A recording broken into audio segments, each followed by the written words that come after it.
Science और technology की दुनिया में आपका स्वागत है। इस वीडियो में हम आपको बताने जा रहे हैं कुछ कमाल की कंस्ट्रक्शन मशीन इन्वेंशंस के बारे में, जिनके काम को देखकर आप पूरी तरह से चौंक जाएंगे। तो चलिए बिना किसी देरी के वीडियो शुरू करते हैं। ये है स्केट-सी। इस कमाल की मशीन का इस्तेमाल प्लास्टर को फिनिशिंग देने के लिए किया जाता है। इसमें आगे की तरफ एक सर्कुलर ट्रॉवेल लगी है और इसमें पीछे की तरफ एक लंबा सा हैंडल दिया गया है। इसके हैंडल की मदद से इस ट्रॉवेल को इजीली प्लास्टर के ऊपर चलाया जा सकता है। इसमें आगे लगी सर्कुलर प्लेट लगातार रोटेट होते रहती है, जिस वजह से प्लास्टर को काफ़ी अच्छी फिनिशिंग मिलती है। और ये मशीन फ्लोर के साथ साथ दीवारों पर भी फिनिशिंग देने का काम करती है।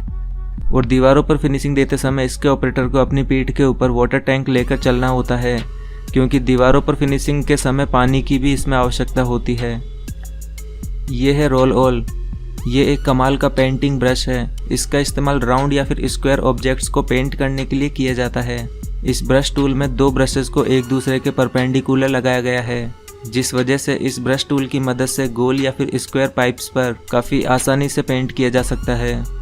और इस ब्रश के पीछे हैंडल लगाकर इसकी लेंथ को भी बढ़ाया जा सकता है और ऊंचाई वाली जगह पर भी आसानी से पेंट किया जा सकता है।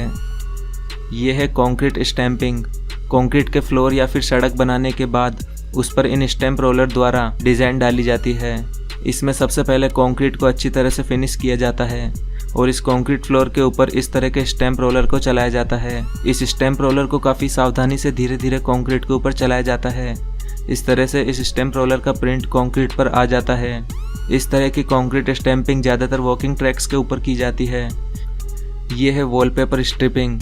इस कमाल की मशीन की मदद से दीवार पर लगे पुराने से पुराने पेंट को हटाया जा सकता है। इस मशीन के इस्तेमाल के लिए सबसे पहले इस मशीन में एक स्क्रैपिंग डिस्क लगाकर इस मशीन को दीवार पर चलाया जाता है, जिससे ये डिस्क दीवार के पेंट को कुरेद देती है। अच्छी तरह से कुरेद देने के बाद एक वाटर स्प्रे की मदद से इन कुरेदी गई दीवारों को गीला किया जाता है। जब दीवारें अच्छी तरह से गीली हो जाती है तो फिर इस मशीन में शेविंग ब्लेड लगाकर इसे फिर से दीवारों के ऊपर चलाया जाता है। फिर ये मशीन दीवारों पर लगे पेंट को इजीली हटाते जाती है। गीला होने की वजह से ये पेंट पपड़ी बनकर दीवारों से आसानी से हटते जाता है। इस तरह से ये मशीन दीवारों पर पुराने से पुराने पेंट को काफ़ी आसानी से हटा सकती है। ये है स्पिन स्क्रीड। कंक्रीट की सड़कें तेजी से बनाने के लिए इस तरह के स्पिनिंग रोलर्स का इस्तेमाल किया जाता है। इस तरह के रोलर्स की मदद से टाइम और लेबर दोनों की ही बचत होती है। सरफेस पर कंक्रीट को डालने के बाद इस रोलर को दो वर्कर के जरिए दोनों तरफ से पकड़कर चलाया जाता है। बैटरी से चलने वाले इस रोलर में एक वाइब्रेटिंग मोटर लगी है, जो कि रोलर को लगातार वाइब्रेशन के साथ घुमाते रहती है। इस रोलर को दोनों वर्कर अपनी ओर लगातार खींचते रहते हैं और इसमें बीच में खड़े कुछ वर्कर इसमें कंक्रीट को लेवल करते जाते हैं। इस रोलर के नीचे आने वाला कंक्रीट इसके वाइब्रेशन से दबकर एकदम सेट होते जाता है। इस तरह से आजकल काफ़ी तेज़ी से कंक्रीट की सड़कों का निर्माण किया जा रहा है। ये है रेटल स्टिक। इस तरह के टूल का इस्तेमाल भी कंक्रीट की सड़कें या फिर कंक्रीट के बड़े बड़े फ्लोर बनाने के लिए किया जाता है। ये टूल एक वाइपर की तरह दिखता है और इसमें पीछे की तरफ एक लंबी सी स्टिक लगी होती है, जिसकी मदद से इसे दूर खड़े होकर भी काफ़ी आसानी से ऑपरेट किया जा सकता है। इसमें भी फ्लोर पर कंक्रीट को अच्छे से बराबर कर देने के बाद इस रेटल स्टिक को इसके ऊपर चलाया जाता है। यह भी बैटरी से चलने वाली मशीन है। इसमें भी आगे की तरफ एक बड़ी सी वाइब्रेटिंग मोटर लगाई गई है।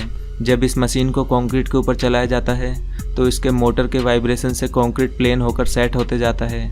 इस तरह से इस रेटल स्टिक को इस कंक्रीट के ऊपर 2-3 बार चलाने से ये सरफेस को अच्छी तरह से सेट कर देता है। यह है डिगर ट्रेंचर। ये एक ट्रेंचिंग मशीन है जो कि सड़क को खोदने का काम करती है। इस मशीन अटैचमेंट में आगे की तरफ एक चेन ट्रेंचर लगा है, जो कि सड़क को खोदते जाता है। इस चेन ट्रेंचर की खास बात यह है कि ये सड़क को एक फिक्स साइज में खोदते जाता है, जिसमें कि सिर्फ एक फाइबर केबल या फिर वाटर पाइपलाइन जा सके। और साथ ही इस ट्रेंचर में खोदी गई मिट्टी को दूर हटाने के लिए भी एक सिस्टम लगा है, जो कि रोटेट होते हुए मिट्टी को साइड में करते जाता है। ये है ट्रिलानी। इस तरह के फोम इंसुलेशन का इस्तेमाल यूरोपियन कंट्रीज़ में घर बनाने के लिए किया जाता है, क्योंकि वहाँ टेम्परेचर काफ़ी ज़्यादा होता है। आइसिनिन नामक ये केमिकल दीवारों के लिए एक अच्छा इंसुलेशन माना जाता है। इस केमिकल का स्प्रे जैसे ही दीवारों पर किया जाता है तो ये कुछ ही देर में फोम की तरह फूलने लगता है और वापस बाहर की ओर आने लगता है।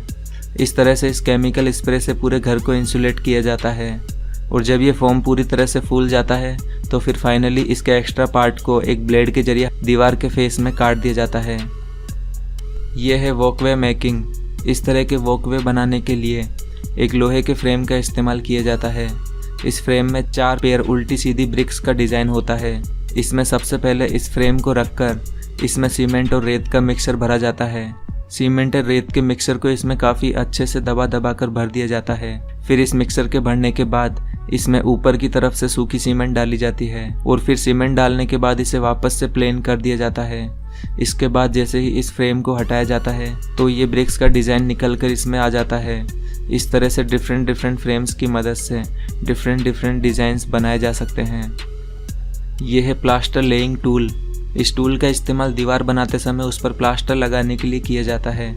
इस टूल को दीवार पर रखकर इसमें मसाला डाला जाता है और फिर इसे धीरे धीरे आगे खिसका लिया जाता है। इस टूल की मदद से दीवार पर मसाला एक काफ़ी फिक्स अमाउंट में लगता है, जिससे दीवारों में फिनिशिंग भी काफ़ी अच्छी आती है। इस तरह के प्लास्टर लेइंग टूल का इस्तेमाल कंक्रीट ब्लॉक की दीवारें बनाने के लिए भी किया जाता है। इस टूल का इस्तेमाल कंक्रीट ब्लॉक की दीवारों के बीच में प्लास्टर बिछाने के लिए भी किया जाता है। इस टूल की मदद से इन ब्लॉक्स के बीच में काफ़ी सही अमाउंट में प्लास्टर को बिछाया जा सकता है, जिससे इन ब्लॉक्स की दीवारें बनाने का काम भी काफ़ी तेज़ी से किया जा सकता है। ये है ऑटोमेटिक प्लास्टर मशीन। इस प्लास्टर मशीन की मदद से अब दीवार पर प्लास्टर का काम काफ़ी जल्दी से निपटाया जा सकता है। प्लास्टर के लिए सबसे पहले इस मशीन को दीवार के पास सेट करना होता है और फिर इसके बकेट में प्लास्टर को भरना होता है। प्लास्टर के भरने के बाद इस मशीन का एक बटन प्रेस करते ही ये मशीन दीवार पर प्लास्टर लगाना शुरू कर देती है। ये मशीन प्लास्टर को दीवार पर चिपकाते हुए ऊपर की ओर बढ़ते जाती है, जिससे प्लास्टर दीवार पर काफ़ी सफाई से लगते जाता है। आप देख सकते हैं कि ये प्लास्टर दीवार पर कितनी सफाई से लगते जा रहा है। एक बार चलने के बाद फिर इस मशीन को थोड़ा आगे की ओर बढ़ा लिया जाता है और इसे फिर से वहाँ सेट किया जाता है और फिर इसके कंटेनर में फिर से प्लास्टर भर दिया जाता है और फिर इसका एक बटन प्रेस करते ही ये मशीन फिर से दीवार पर प्लास्टर लगाना शुरू कर देती है। जहाँ एक दीवार पर प्लास्टर करने में एक कारीगर को पूरा दिन लग सकता है, वहीं ये मशीन इस काम को कुछ ही मिनटों में निपटा सकती है। ये है मल्टी ट्रॉवेल। ये एक नॉर्मल ट्रॉवेल नहीं बल्कि एक रेडियस एडजस्टेबल ट्रॉवेल है। इसमें लगी स्टील ब्लेड्स को मल्टीपल शेप में एडजस्ट किया जा सकता है।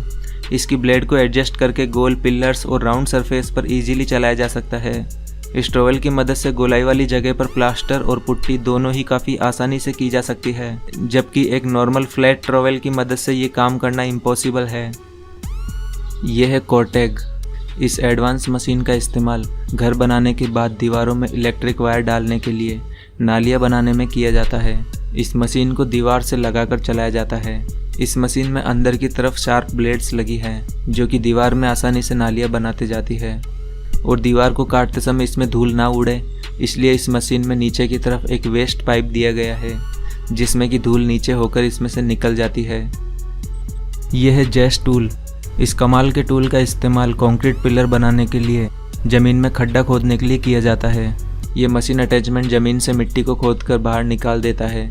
ये एक स्पेशल अटैचमेंट है जो कि मिट्टी को अंदर से काफ़ी चौड़ाई में खोदता है, जिससे ज़मीन में पिलर को काफ़ी अच्छा बेस मिल पाता है। इस तरह की मशीनें भी कंस्ट्रक्शन के काम में तेज़ी ला रही है। ये है वॉल ब्लॉक। इस तरह के प्लास्टिक के ब्लॉक का इस्तेमाल घर में टेम्परेरी वॉल बनाने के लिए किया जाता है। अगर आपके पास भी टाइम कम है और आप अपने घर में भी टेम्परेरी पार्टीशन करना चाहते हैं, वो भी बिना तोड़फोड़ किए, तो आप भी इन मॉड्यूलर वॉल ब्लॉक्स को ऑनलाइन मंगवाकर अपने घर में टेम्परेरी पार्टीशन कर सकते हैं। इन ब्लॉक्स को इंस्टॉल करना भी काफ़ी आसान होता है। बस आपको इन बॉक्स को एक के ऊपर एक रखते जाना होता है। ये ब्लॉक आपस में खुद ही इंटरलॉक हो जाते हैं। इस तरह से आप इन ब्लॉक की मदद से काफ़ी आसानी से अपने घर में टेम्परेरी वॉल बना सकते हैं। दोस्तों, अगर आपको ये सभी एडवांस कंस्ट्रक्शन मशीनें पसंद आई है तो इस वीडियो को लाइक और शेयर करना बिल्कुल ना भूलें और ऐसे ही इंटरेस्टिंग और नॉलेज से भरे वीडियोस के लिए हमारे चैनल को भी सब्सक्राइब कर लें।